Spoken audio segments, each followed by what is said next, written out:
It's time now for the lunch rush. I turn it over to Adam Abdallah. What's up, guys? What's up, What kid? is happening? What's up, happening?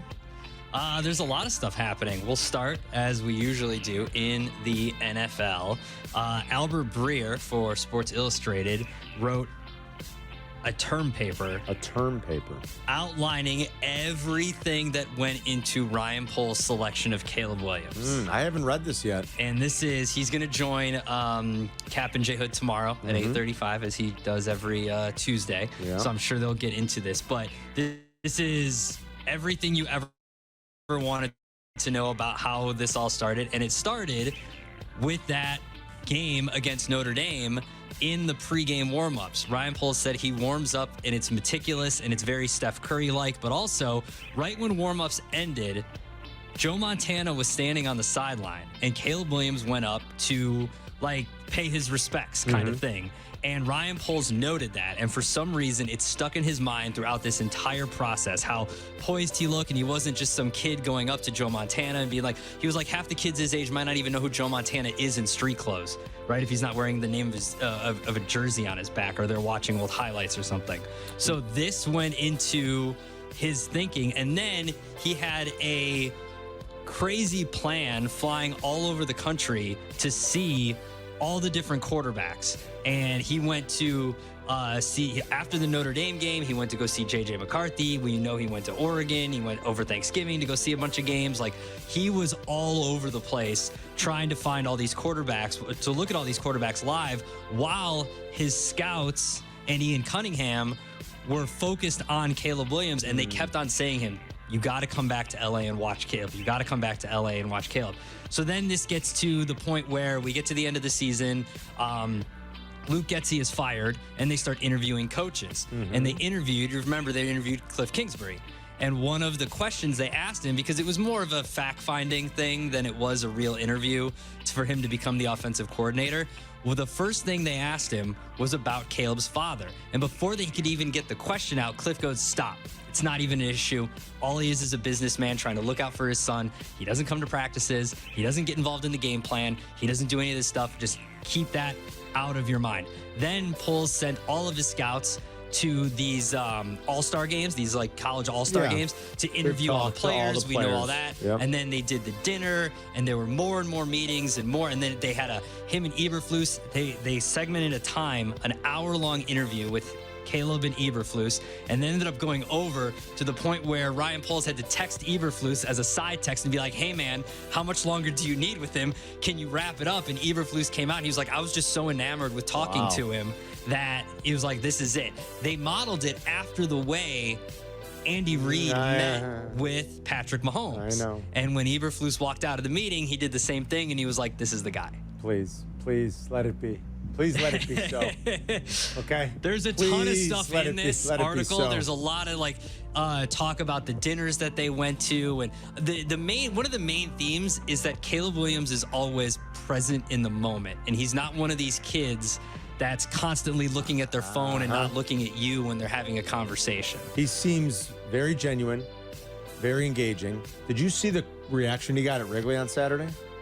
I mean, they're going nuts for him. He was at the game. He was loving it. He didn't throw out the first pitch. He didn't take the seventh inning stretch. He was just there in a box. Had a Cubs jersey with a bunch of teammates. Was smiling, was excited, was waving to people. They all got a box. The teammates and him got a box. And I don't know who was in there with him. I really didn't know. DJ Moore was in there. Keenan Allen was in there. Cole Kmet was in there. And I believe Braxton Jones was in there. Good crew. Get the offense together. George Steinbrenner is in his box. Roger Clemens is in George's box. And the other story is, remember how he didn't throw at the combine, right? He didn't do any throwing, but he rented out a high school gym, high school football field, to throw during his downtime at the NFL combine. So when he wasn't meeting the media, standing around talking to people, he was throwing. He was practicing. Listen, please let it be, okay? Wasn't one of the stories from the combine that when that happened, the high schoolers that were helping out with that he took time to make sure he knew all of them? He wasn't just some hotshot who was there to throw. He was personable to the kids who were helping him out. You guys, if this is some sort of an act, this is one of the best acting jobs I've ever seen in my life. If this is, I'm telling you, It seems very genuine. It seems like who he really is. As long as he's good, this is going to be great. And they made, as an organization, different regime, obviously, but the Chicago Bears will forever be known as the team that traded up to get Mitch Trubisky and pass on Patrick Mahomes. I don't care what the pre-draft mocks or any other idiotic rationalization is out there. They did not draft Patrick Mahomes. Period. End of story. Let's hope this makes up for it. That's all I can say. It's a long way to go before he's even close to being as good as Patrick Mahomes. What else, Adam? Period.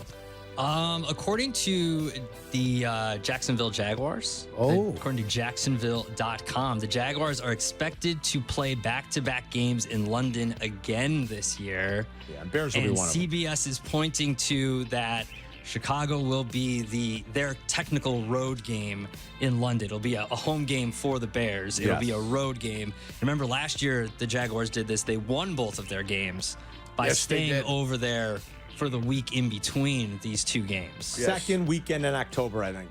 So we'll see. And it'll probably be Bears and Jags. Second week in October? I think so. We'll see. With a bye week after that, do you think? I don't know. No idea. Schedule's out. I can't wait. Schedule's out. We won't be able to react as a show until Friday. Well, can't wait. We get a lot of leaks. Well, yeah, That's some true. leaks. This schedule update brought to you by the Hard Rock Casino in Northern Indiana. Nice. We do get a lot of leaks, so we'll see. So according to, I was just looking for stories, the front page of Pro Football Talk right now, apparently Florio believes this is happening next week. Oh, the schedule? Yeah. Oh, when did that change? I thought they said May 9th. He just believes signs point to regular season schedule release next week. What happened to the 9th? No, it's May 9th. It's out there. It's already there. Who's saying a date? Because the NFL Network and ESPN all weekend long was running promos saying soon, not giving an actual date. All the NFL will say is that this is from the article. All the NFL will say is that it's coming this month. That's all the NFL ever says. Will it be this week? As best as we can tell, no, it won't. This is such a big tease. This is why he says it. How about next week? That's currently looking more likely, especially since next week is a big week for the TV industry with the upfront presentations in New York. Yeah, right there. That's where the date comes from. What is it? You typed it into Bing. You're using Bing as a source? Bing Crosby would be a better source than Bing. May 9th. You're using Bing as a source? What do you want? May 9th. This has been such a big tease. I saw promos this weekend promoting soon, and I thought that was weird. How do they not have an actual date? They're promoting a draft release show, and it just says soon. That's strange it says to me. that given that the leagues now authorize each of the NFL networks to announce a game or two in the days preceding the full release, it makes sense for the networks to generate maximum buzz by sharing a taste of the schedule on the day that they unveil their full fall lineups during the upfronts next week. Yeah, I have already gone about the business of telling you the dates for the last couple of years were May 12th, and May 11th, right? I've already told you what they were the 3 previous years. This one came in as May 9th. It was a Thursday, which is their want. This is from NFL reporter here. The NFL announces that the 2024 schedule will be released this month. Sources have expected it to be released at some point this week, potentially Thursday, but there's no firm date ready to be announced. Lazy bastards, get to work over there. What the hell are you guys doing? According to Bing. I'm so disappointed. Soon, guys. Soon. I feel like we have misled our listeners. You